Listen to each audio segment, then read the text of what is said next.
नमस्कार, मी कीर्ती गायकवाड. स्वागत आहे आपलं आय न्यूज 28 मध्ये. चला तर मग जाणून घेऊयात महाराष्ट्रातल्या ताज्या घडामोडी. वैजापूर तालुक्यामधील बऱ्याचशा गावांना पुराचा फटका.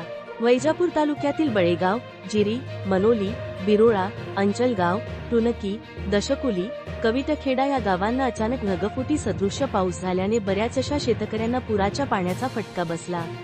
तर काही शेतकऱ्याच्या पिकात पाणी साचून आहे. यांना त्वरित आर्थिक मदत करण्यात यावी अशी मागणी बाधित शेतकऱ्यांनी केली.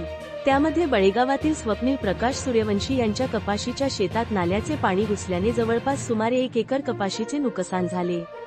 त्यांच्या म्हणण्यानुसार या क्षेत्रात पाऊस जवळपास 155 मिलीमीटर झाला. पाऊस होऊन 2 दिवस झाले तरी कोणीही पाहणी करण्यास आले नाही.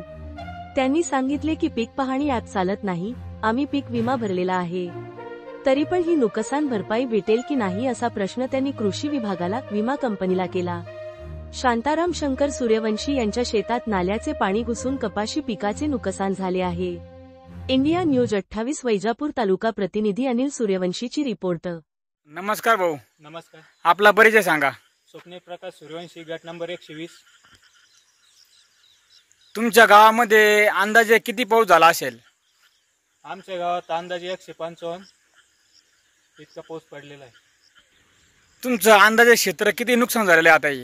आमचं 1 एकरचं नुकसान झालेलं आहे. हे क्षेत्र कशामुळे नुकसान झालेलं आहे? हे पावसामुळे नुकसान झालेलं आहे. वड्याच्या नाल्यामुळे नाल्याचं पाणी वावरात घुसल्यामुळे नुकसान झालेलं आहे. बर, तर तुमची काय अपेक्षा आहे? तुम्ही पीक विमा भरलेला आहे का? पीक विमा भरलेला आहे.